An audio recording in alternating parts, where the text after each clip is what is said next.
레위기 3장 1절 제가 읽겠습니다. 사람이 만일 화목제의 제물을 예물로 드리되 소로 드리려면 숫것이나 암것이나 흠없는 것으로 여호와 앞에 드릴지니 그 예물의 머리에 안수하고 회막문에서 잡을 것이요 아론의 자손 제사장들은 그 피를 제단 사방에 뿌릴 것이며 그는 그 화목제의 제물 중에서 여호와께 화제를 드릴지니 곧 내장에 덮인 기름과 내장에 붙은 모든 기름과 두 콩팥과 그 위의 기름 곧 허리 쪽에 있는 것과 간에 덮인 꺼풀을 콩팥과 함께 떼어낼 것이요 아론의 자손은 그것을 제단 위의 불 위에 있는 나무 위의 번제물 위에서 사를지니 이는 화제라 여호와께 향기로운 냄새니라. 아멘. 3장 전체를 읽어야 되는데 앞부분만 읽었습니다. 오늘은 화목제에 대해서 말씀을 나누고 싶은데요. 사실 앞주에 번제와 소제에 대해서 나눴죠.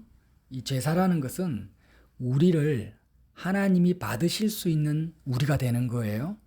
나 자신이 하나님께서 받으실 만한 그런 존재가 되는 것입니다. 번제의 의미고 소제는 이렇게 하나님이 받으실 수 있는 상태를 계속 지속적으로 유지되어져 가는 삶을 살아가는 것입니다. 그래서 고운 가루, 완전히 나의 판단과 생각과 이런 고집이 부서져, 고운 가루처럼 부서져서 계속해서 하나님의 주권적 역사가 나를 토기장이 되신 주님이 진흙과 같은 고운 가루가 된 나를 주권적으로 빚어 가실 수 있는 상태의 삶이 사라져 가는 것이 이제 소제의 의미입니다. 번제의 연속성이 소제입니다. 그래서 오늘 화목제는요, 이 번제와 소제의 삶을 살아갈 때 나타나는 우리의 삶의 결과, 현상을 말씀하고 있는 것입니다. 사실 저는 화목제 이 내용을 좀 부끄럽지만 대충 알고 있었는데 이번 주에 깊이 묵상하면서 하나님의 은혜로 제 자신의 개인적인 저 믿음의 분량 안에서 화목제의 의미를 이제 좀 선명하게 알게 되었습니다. 너무 감사하고요. 이런 부분에 있어서 하나님의 계시가 저와 여러분에게 오늘 이 시간에 주어지길 원합니다. 이 화목제는 십자가의 의미를 이해하는 데 있어서 정말 중요한 빠질 수 없는 내용이거든요. 화목제의 특징이 있어요. 다른 제사와 다른 특징이 있는데 그것이 뭐냐면 제물을 드리는데요. 1절에 보면 수컷이나 암컷이나 수컷과 암컷의 구분이 없어요. 번제나 속제제나 속건제는 반드시 숫송아지를 드려야 됩니다. 숫양을 드려야 되고 그런데 화목제만큼은 수컷이나 암컷의 구분이 없습니다. 공통점은 흠이 없어야 된다는 거예요. 자, 이것이 무엇을 의미하냐면 화목제는 예수 그리스도와 연합되어 있는 나를 드리는 거예요. 나를. 번제나 속제나 속건제는 물론 나를 드리는 거긴 한데 그 의미가 그리스도가 대표되어집니다. 그리스도가 더 부각되어지고 예수님이 나를 위해서 대속의 제물로 죽으시는 의미가 강하기 때문에 예수님을 상징하는 수컷, 남자로 오셨잖아요. 그래서 예수 그리스도 수컷을 드려야 되는데 화목제는 예수 그리스도와 연합된 남자든 여자든 노인이든 뭐 신분 귀천을 초월하기 때문에 나를 드리는 거기 때문에 수컷과 암컷의 구분이 없다라는 것입니다. 그리고 화목제의 특징은 뭐냐면 감사함으로 드려야 됩니다. 감사가 넘쳐서 드리는 제사가 화목제예요. 이게 3장에는 안 나타나 있지만 레위기 17장의 화목제에 대해서 한 번 더 설명을 할 때 반드시 감사함으로 예물을 드린다고 나옵니다. 그러니까 감사함으로 나 자신을 드리는 제사가 화목제고 또 너무너무 중요한 특징이 뭐냐면 음식입니다. 음식. 화목제는 예물로 이렇게 양이나 소를 잡아서 하나님께 음식으로 드리는 거예요. 자, 11절 보세요. 제사장은 그것을 제단 위에 불사를 지니 이는 화제로 여호와께 드리는 뭐라고요? 음식인 거예요. 다른 제사는 그냥 불태워서 향기로운 냄새로 하나님 앞에 드리는 것이고 화목제는 하나님이 먹으시는 음식으로 드리는 거고요. 그리고 이 제물을 어떻게 합니까? 제사장도 먹습니다. 제사장도 먹고 제사를 드리는 사람도 자기만 먹는 것이 아니라 같이 왔던 가족들, 친구들하고 같이 나눠서 먹는 거예요. 이게 화목제의 특징입니다. 자, 정리를 해볼게요. 화목제는 감사함으로 하나님 앞에 드리는 음식이고, 또 수컷과 암컷의 차이가 없기 때문에 나를 드리는 거다. 이렇게 이제 이해를 하시면 됩니다. 그런데 여기서 이제 우리가 이해가 안 되는 것이, 이 제물, 소를 한 마리 잡았는데, 거기서 어떤 부분을 하나님 앞에 드립니까? 3절 보세요. 그는 또 그 화목제의 제물 중에서 여호와께 화제를 드리는데 내장에 덮인 기름과 내장에 덮인 모든 기름과 콩팥을 드리는 거예요. 그러니까 소를 잡으면은 뭐 갈비도 있고 뒷다리도 있고 머리도 있고 많은 부분들이 있는데, 그거 안 드리고 하나님 앞에 음식으로 드리는 부분은요, 그 오장육부 내장에 붙어 있는 그 기름을 드리는 거예요. 내장 안에 있는 것도 아니고, 우리가 살코기 보면은 그 빨간 살 사이에 하얀 마블링이 있잖아요. 그거 말하는 거 아닙니다. 그게 아니고 내장과 살점 사이에 붙어 있는, 우리 사람으로 말하면 내장 지방 있죠. 우리 지방 흡입술 하면은 하얀 기름이 이렇게 지방이 포수 따라 흘러나오잖아요. 그걸 드리는 거예요. 그리고 콩팥을 드리는 거예요. 그러니까 사실 하나님 앞에 음식으로 드릴 것 같으면 사실 제일 좋은 부위를 드려야 되잖아요. 뭐 상징적으로 심장을 드린다든지 아니면은 저 뒷다리, 다리 부분이 맛있으니까. 근데 그런 게 아니라 어떻게 보면 제일 쓸데없는 부분, 내장 지방을 드리고 콩팥을 드려요. 콩팥이 역할이 뭐냐면 피를 정화시키는 역할을 하잖아요. 신장이라는. 그러니까 피의 불순물을 제거하는 역할을 콩팥이 하는 거예요. 근데 이 콩팥도 사실 알고 보면 우리를 드리는 거니까, 제물과 내가 동일가 됐으니까 우리는 피가 깨끗하지가 못하잖아요.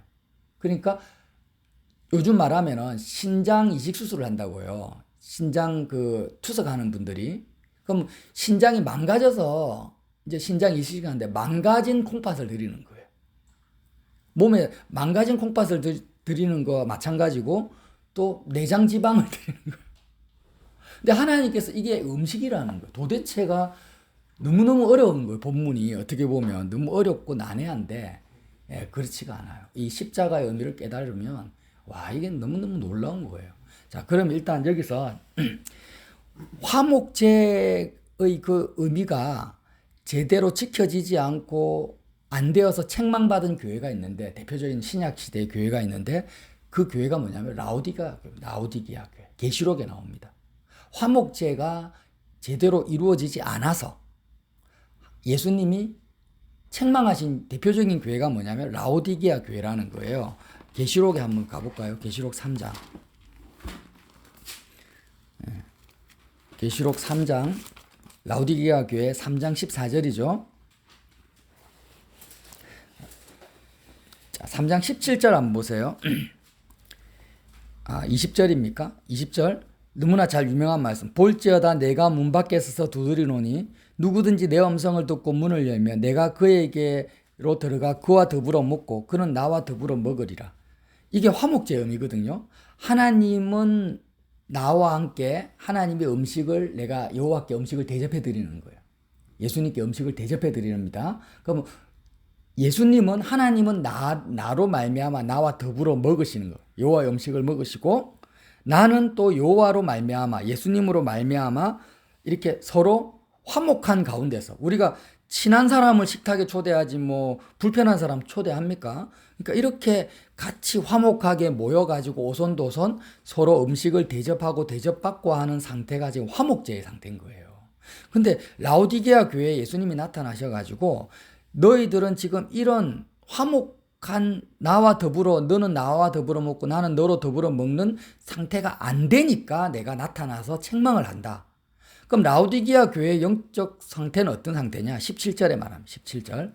너가 말하기를 나는 부자라 부요하여 부족한 것이 없다 하나 내 공고한 것과 가련한 것과 가난한 것과 눈먼 것과 벌거벗은 것을 알지 못한다라는 거예요. 그러니까 자, 이제 좀 정리를 할게요. 성경 전체에서 유대인의 사고방식에서요, 기름은요, 내장 지방이든 뭐든 하여튼 기름이잖아요. 이 기름은 뭘 의미하냐면 생명을 움직이게 하는 힘이나 능력을 말합니다. 유대인의 사고방식에서 기름은 생명을 활성화시키고 유지시켜주는 능력과 힘을 기름으로 상징하는 거예요. 그럼 생명은 뭐냐? 피입니다. 피. 피는 생명 자체고 기름은 생명을 유지시키시고 활성화시키는 능력과 에너지가 기름이라는 거예요.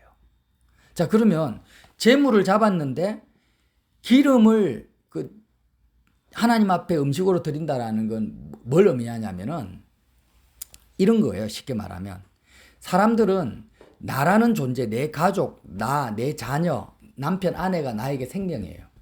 내 목숨이 생명이라는 거예요. 그럼 이거는 피로 상징되죠. 그럼 피를 활발하게 정화시켜주는 게 콩팥이라는 거예요. 피를 깨끗하게 해주는 게 콩팥이야. 근데 우리는 콩팥이 고장났어요. 망가졌어요. 피를 정화시킬 수 있는 자생 능력이 없어요. 그리고 피도 더러운 피죠. 생명이 가짜 생명이야. 죽은 생명이야. 그리고 기름도 진짜 기름이 아니에요. 이거는 썩은 기름이에요. 우리 육신의 기름 자체가. 그러니까 나나 가족이 생명이라 피라고 생각하면 이 가족의 건강 또 내가 먹고 사는 돈 이것은 기름에 해당되는 거예요. 예를 들면 그러니까 사업이 생명인 사람은 사업을 성공시키는 그런 인간관계 사업 능력이 기름인 거예요. 그런데 성경에는 뭐라고 하냐면 화목제에 대해서만 레위기 17장에 보면 화목제에 대해서만 특별히 언급을 하는 게 있습니다. 3장 17절에도 나옵니다. 3장 17절 너희는 기름과 피를 먹지 말라. 이는 너희 모든 초소에서 너희 대대로 지킬 영원한 규례니라. 뭐를 먹지 말라고요? 기름과 피를 먹지 말라는 거예요. 특별히 제물로 드리는 기름과 피를 먹지 말라. 이게 무슨 말이에요? 우리가 이 땅을 살아가면서 있어서 세상 사람들, 특별히 이방인들이 생각하는 그 생명, 그리고 기름, 이것을 너희가 너의 양식으로 취하면 안 된다라는 거예요. 하나님이 이방 사람들의 가치관 있잖아요. 나는 지금 성공했어, 부자야 하면서 막 그걸로 세상 것으로 만족하고 기뻐하는 것이 뭐냐면, 육적인 것으로 기뻐하고 배부른 것이 뭐냐면 기름과 피를 먹는 거라는 거예요. 이해가 되십니까? 근데 레위기뿐만이 아니라 신명기에도 나옵니다. 신명기 12장 25절에 너희는 피를 먹지 말라. 내가 이같이 여호와께서 의롭게 여기시는 일을 행하면 너와 내 후손이 복을 누리리라. 그러니까 선민들이 피를 안 먹는 것을 여호와는 어떻게 보시냐면 의롭게 여기시는 일로 보시는 거예요. 신명기에 보면 피를 먹는다라는 것이 뭐라고요? 생명을 먹는 건데 이 생명은 영적인 생명을 말하는 것이 아니라 육적 생명을 말하는 거예요. 그러니까 사람들이 자녀를 많이 낳아가지고 내가 기쁘겠다 하는 것이 뭐냐면 피를 먹는 거라는 거예요. 육적으로 이 땅에서. 근데 이거를 안 먹는다라는 건 뭐냐면 자녀 놓지 말고 살아라, 결혼하지 마라 이런 의미가 아니라 그 자녀로 만족하려고 하지 마라는 거예요. 그건 뭐로요?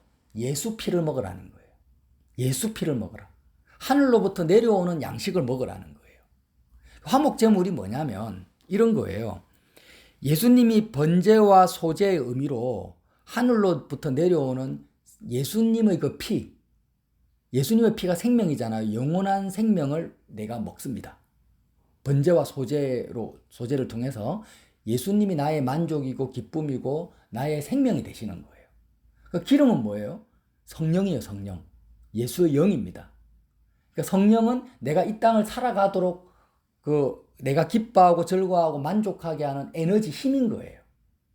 생명을 유지시키고 활성화시키는 힘이 성령이라고 했죠.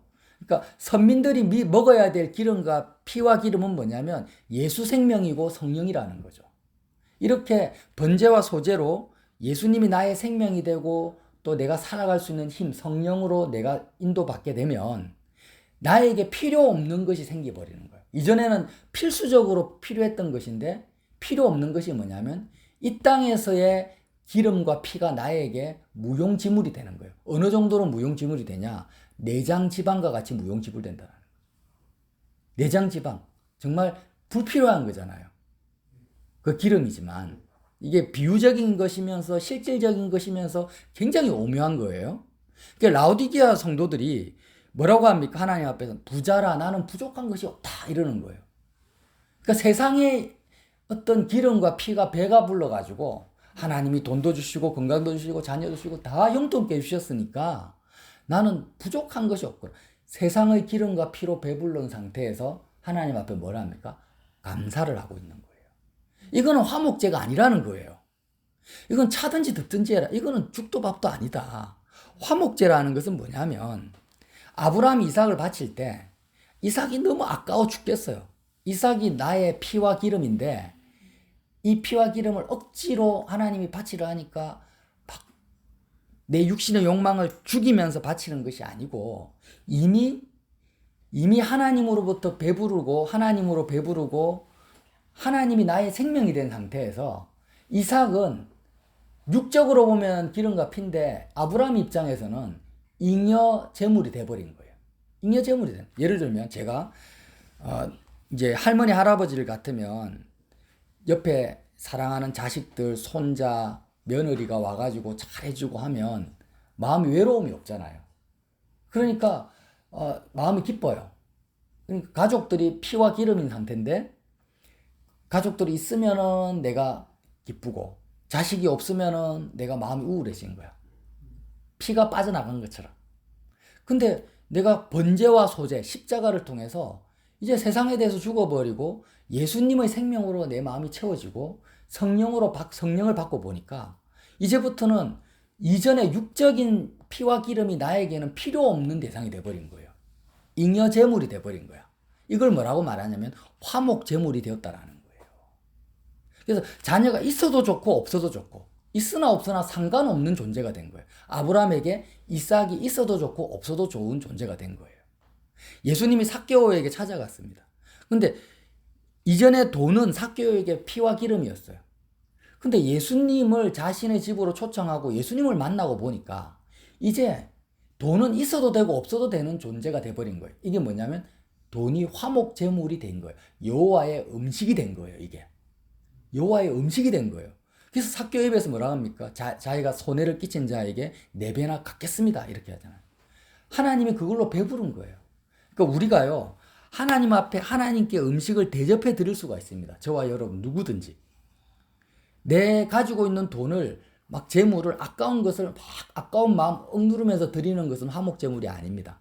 그게 아니라 내가 예수님의 생명 그 피를 마시고 예수님의 살을 먹고 그리고 성령을 받아서 여태까지 나에게 정말 예수님을 만나기 전에 없어서는 안 되는 것들이 귀한 것들이 나에게 필요 없는 내장 지방과 같고 그 내장을 덮고 있는 내장 지방과 같이 지방 흡입술로 빼내야 될 그런 정도의 가치를 지녔을 때 하나님 이거 드립니다 이렇게 말 안 해도 그 상태 자체를 하나님이 음식으로 흡족하게 먹으시고 배부르신다라는 거예요. 아멘. 이 말이 뭐냐면 내가 너에게 들어가서 너는 나로 더불어 먹고 나는 너로 더불어 먹겠다라는 거예요. 아브라함아 너가 이전에는 믿음이 없을 때는 이삭 없으면 안 됐는데 이삭이 너의 음식이었는데 이제는 나의 살을 먹고 나의 피를 마셔서 이삭은 이젠 너에게 필요 없는 잉여 제물이 됐구나. 화목 제물이 되었구나. 그런 너의 마음으로 내가 배부르다 라는 거예요. 그러니까 이삭을 드린 그 제사는 번제인 동시에 소제인 동시에 화목제인 거죠. 이해가 되시죠? 그래서 화목제를 드린다라는 것은 십자가를 통해서 그냥 자연적으로 되어져 버리는 거예요. 내가 드려야 되겠다라고 하는 게 아닙니다. 그래서 레위기 17장에는 뭐라고 합니까? 화목제는 반드시 감사함으로 드린다라는 거예요. 내가 예수님 생명, 예수님 그 능력에 힘입고 나니까 내 마음에 감사함이 넘치는 거예요. 감사함이 넘치는 그 자체가 뭐예요? 화목제라는 거죠. 그럼 내 마음속에 감사가 없어요. 뭔가 불편이 생기고 사실 화목한다는 의미 자체가 뭐냐면 내가 지금 너무 몸이 아파가지고 아파 죽겠어요. 그러면 우리는 어떻게 됩니까? 하나님 왜 나에게 이렇게 몸을 아프게 하십니까? 왜 내가 이렇게 돈을 못 법니까? 이런 마음이 드는 것 자체가 감사가 없는 것 자체가 뭘 의미해요? 하나님과 내가 화목하지 않다라는 거예요. 화목하지 않는 거죠. 뭐 화목하고 안 하고가 별 겁니까? 내가 사람들한테 무시를 당했어요. 그럼 내가 바로 하나님 앞에 하나님 왜 나는 존귀함을 받지 못하고 무시를 당합니까? 라고 마음이 드는 것 자체가 이미 화목제가 아닌 거예요. 반대로 내가 세상 것들이 많아서 감사하는 것도 뭐예요? 화목제가 아닌 거예요. 가지고 안 가지고 있고 없고가 문제가 안 되고 뭐요? 예수님으로 배부른 상태가 화목제라는 거예요. 이해가 되시죠? 그래서 오늘도 내가 골방에 앉아가지고 내 주변에 사람도 없고 뭐 돈도 없고 친구도 없고 아무것도 없어요. 그럼 우리는요 흡혈귀처럼, 흡혈귀 영화 보셨어요? 드라큘라가 피를 안 마시면은 피에 목마릅니다. 사람 모가지만 보면은 막 그냥 흥분을 해가지고 피에 목말라요. 그것처럼 세상 사람들이 정에 굶주리고 사랑에 목마르고 인간적 사랑에 목마르고 돈에 목마르고 건강에 목마른 거예요. 흡혈귀처럼. 이 상태에서는 화목제를 드릴 수 없고 감사를 하나님 앞에 할 수 없는 거예요. 어떻게 해야 될까요? 예수님의 살과 피를 먹는 거예요.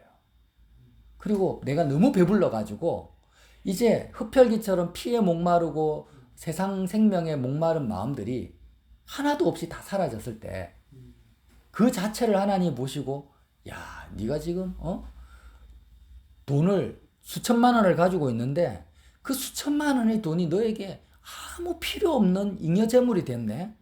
그거 내 음식이야. 내가 그거 먹을게. 와, 너무 좋다. 나에게는 내장 지방과 같은데 그걸 주님이 먹으시는 거예요. 그리고 피를 정화시키는 콩팥을 하나님 앞에 드리는 거죠. 내 피는 뭐예요? 예수님의 피입니까?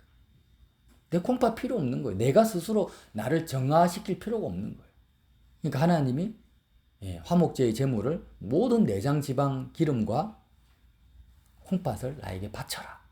그리고 너희는 맛있는 살코기, 뒷다리, 가슴 이거 먹으라는 거예요. 그러면서 그것도 나 혼자 먹는 것이 아니라 제사장도 먹고 형제도 먹잖아요. 이게 뭐냐면 교회입니다. 화목제가 교회의 모습이에요. 그래서 내가 예수로 배불렀고 상대방도 예수로 배불렀는데 와가지고 세상 일이 잘 되어가지고 하나님이 역사하셨다고 간증하는 것은 화목제가 아니에요. 아니고 그와 상관없이 정말 예수 생명 자체로 기뻐하고 만족하고 세상이 나에게 이렇게 필요가 없어졌다라고, 있으나 없으나 상관없어졌다고 서로 나누는 것이 뭐냐면 함께 음식을 먹는 거라는 거예요. 화목제의 의미가 너무 감사하지 않습니까? 그래서 구약시대 다윗이요 전쟁을 앞두고 하나님의 말씀에 순종해서 전쟁에 가장 필요한 게 뭐예요? 기름과 피와 같은 게 말과 병거입니다. 말과 병거. 말의 힘줄을 다 끊어버리고 병거를 다 팔아버리죠. 말과 병거를 취하지 않아요. 기름과 피를 먹지 않는 거예요. 다윗이. 이렇게 기름과 피를 막 먹고 마시지 않는 것을 신명기에 뭐라고 했다고요? 여호와께서 의롭게 여기신다라는 거예요. 의롭게 여기시고 너와 내 후손에게 복을 주겠다. 너와 내 후손이 복을 누리겠다. 복이라는 것은 뭡니까? 예수 생명을 말하죠. 세상의 기름과 피, 세상의 피를 안 먹으면 너희가 복을 누린다. 예수의 피를 먹게 된다라는 거죠. 그러니까 우리가 예수님이 나는 하늘에서 내려온 참된 음료다. 나는 참된 양식이다. 내 살을 먹고 내 피를 마셔라. 이렇게 오병이어 기적 이후에 말씀하셨고 십자가 죽으시기 전날 밤에도 말씀하셨는데 이 말씀의 반대편이 뭐냐면은 피와 기름을 먹지 말라라는 말씀이라는 거예요. 그리고 신약시대에 와서도 제사 드린 그 피채 먹지 말라고 나오잖아요. 근데 이걸 영적으로 우리가 적용을 하면 어떻다고요? 육적인 피와 기름을 먹지 말라. 애초부터 우리에게는요, 육적인 피와 기름을 소유로 주신 적이 없습니다. 자녀를 주셔도, 건강을 주셔도, 물질을 주셔도, 이거는 내가 먹으라고 주신 내 양식이 아닌 거예요. 내가 먹는다라는 것은 취한다라는 거거든요. 내 것으로 취하고 그걸로 배부르겠다라는. 그게 아닌 거예요. 이건 전부 하나님의 양식이었던 거예요. 애초부터가. 그래서 이 화목제, 예수로 배부른 사람만이 드릴 수 있는 제사. 꼭 마음에 기억하시고 더불어 계시록에 있는 라우디게아 교회 성도들을 향해서 책망하시고 그냥 마지막으로 라우디게아 성도들에게 뭐라고 했는지 한번 짚어볼까요? 마지막으로 자 3장 계시록 3장 18절 보세요. 내가 너를 권하노니 내가 라오디게아 성도들에게 예수님이 권합니다.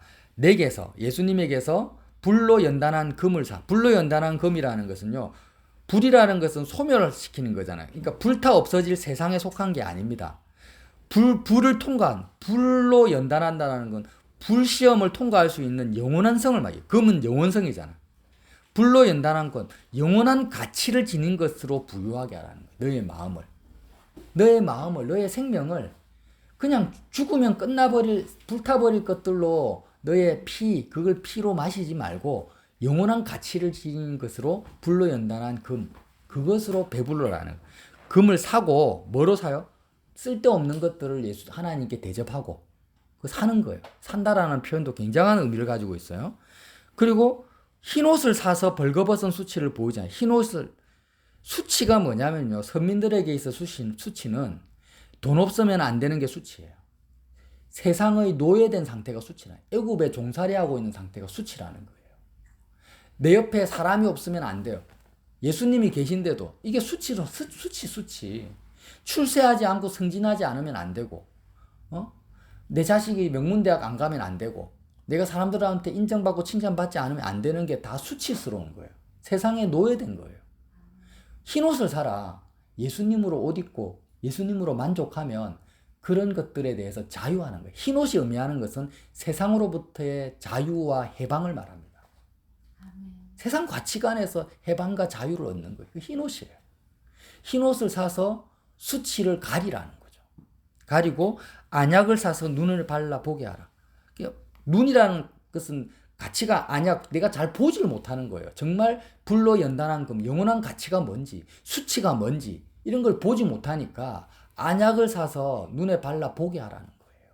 그래서 라오디게아 교회 너희들이 부자다, 돈 많고 건강하고 명예를 얻으니까 감사하다, 이것을 너가 수치로 좀 여기고 제대로 너의 모습을 보고 거기에 가치를 두지 말고 영원한 생명의 면류관에 가치를 두고 이제부터 내 살과 피를 먹어라. 내가 문 밖에 서서 두드리고 있다. 문을 열어라. 이제 너와 내가 진정한 화목 제물로 먹고 마시자. 이 말씀이라는 거예요. 확실히 이해되시죠? 예. 그래서 번제, 소제, 화목제. 저는 너무 좋습니다. 십자가의 의미예요. 이건 십자가 의미 안에 다 들어가 있는 거예요. 그냥 내가 화목 제물을 드려야 되겠다 결단하고 애쓰고 작정해서 막 뭘 드리는 게 아니에요. 예수님으로 배부른 사람에게 나타나는 자연스러운 열매입니다. 삭개오와 같이. 저와 여러분이 정말 이제 번제, 소제, 화목제의 의미가 삶 속에서 날마다 재현되어지는 그런 복된 시간들이 되시기를 예수님 이름으로 빌어드립니다.